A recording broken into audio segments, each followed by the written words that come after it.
Hi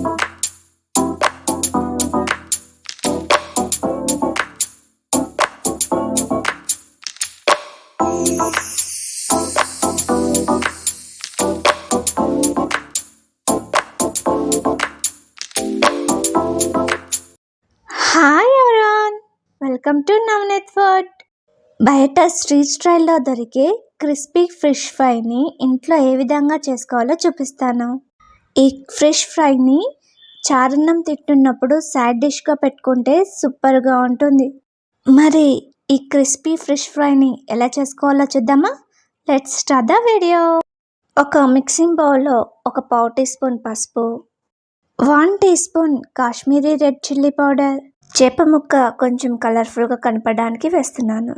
అలాగే 1 tea spoon normal red chilli powder, 1 tea spoon ధనియా powder, పావు tea spoon garam masala, 1 tea spoon అల్లం వెల్లుల్లి paste, 1 tea spoon maida, 1 table spoon శనగపిండి. ఈ శనగపిండి 2 టేబుల్ స్పూన్లైనా అని వేసుకోవచ్చు, దీని టేస్ట్ చాలా బాగుంటుంది.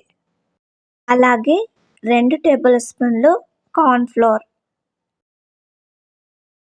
అలాగే ఒక సగం నిమ్మకాయను పిండుకోండి. రుచికి తగిన ఉప్పు వేసుకోండి. ఇప్పుడు ఇదంతా మిక్స్ చేసుకోండి.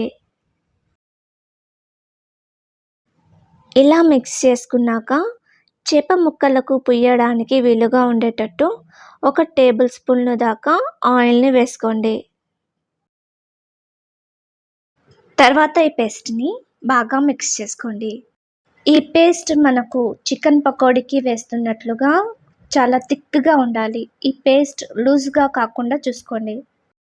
ఈ పేస్ట్ని లూజ్గా తయారు చేసుకుంటే ఫిష్ ముక్కలకు పట్టుకోదు.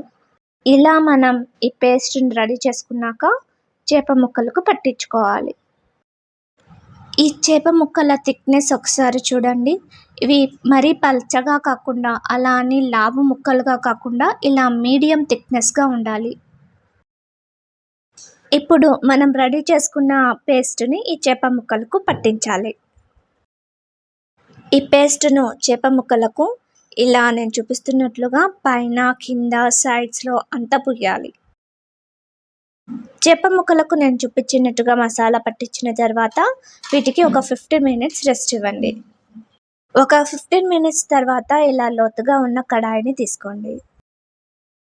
ఇక్కడ మనం చేప ముక్కల్ని డీప్ ఫ్రై చేస్తున్నాం కాబట్టి కొంచెం ఎక్కువ నూనెనే పోసుకోవాలి. డీప్ ఫ్రై కోసం ఈ మాత్రం ఆయిల్ తీసుకోండి, సరిపోతుంది. ఎందుకంటే చేప ముక్కలకు వాడిన ఆయిల్ని మళ్ళీ మనం వేరొక దానికి వాడుకోము కాబట్టి ఈ మాత్రం ఆయిల్ తీసుకుంటే సరిపోతుంది. ఇప్పుడు ఒక్కొక్క చేప ముక్కను తీసుకొని ఫ్రై చేసుకోండి. ఈ చేప ముక్కలను ఒకేసారి కదపకుండా ఒక 5 నిమిషాలు వీటిని ఫ్రై చేసుకున్న తర్వాత మరోవైపు ఫ్లిప్ చేసుకోవాలి. ఈ చేప ముక్క ఇలా క్రిస్పీగా తయారైన తర్వాత దీనిని సర్వింగ్ ప్లేట్లోకి తీసేసుకోవాలి. ఇక్కడ చూస్తున్నారా చేప ముక్క ఎంత క్రిస్పీగా కాలిందో. మనం ఆయిల్ తక్కువగా వేసుకున్నాం కాబట్టి చేప ముక్కలన్నీ ఒకేసారి వేసుకుంటే ఇక్కడ వేగవు. ఒక్కొక్క చేప ముక్కని తీసుకుంటూ ఫ్రై చేసుకోవాలి. చేప ముక్కలని డీప్ ఫ్రై చేసుకోవాలని మరి చేప ముక్కల్లోని ఫ్లెష్ అంతా క్రిస్పీగా అయ్యే విధంగా డీప్ ఫ్రై చేసుకోకూడదు. చేప ముక్కలు 2 వైపులా క్రిస్పీగా కాలితే చాలు. అంతేకాని టూ మచ్గా డీప్ ఫ్రై చేసి అందులో ఉన్న సారం అంతా పోయేలాగా డీప్ ఫ్రై చేస్తే మనకు టేస్ట్ ఉండదు. ఇక్కడ నేను చూపిస్తున్న విధంగా వీటిని డీప్ ఫ్రై చేసుకోవాలి. చేప ముక్కలను డీప్ ఫ్రై చేసేటప్పుడు కొంచెం దూరంగా నిలబడి డీప్ ఫ్రై చేసుకోండి. ఈ చేప ముక్కలు వేగేటప్పుడు నూనె చిట్లి నిండా పడుతుంది కాబట్టి దూరంగా నిలబడి ఫ్రై చేసుకుంటే మంచిది.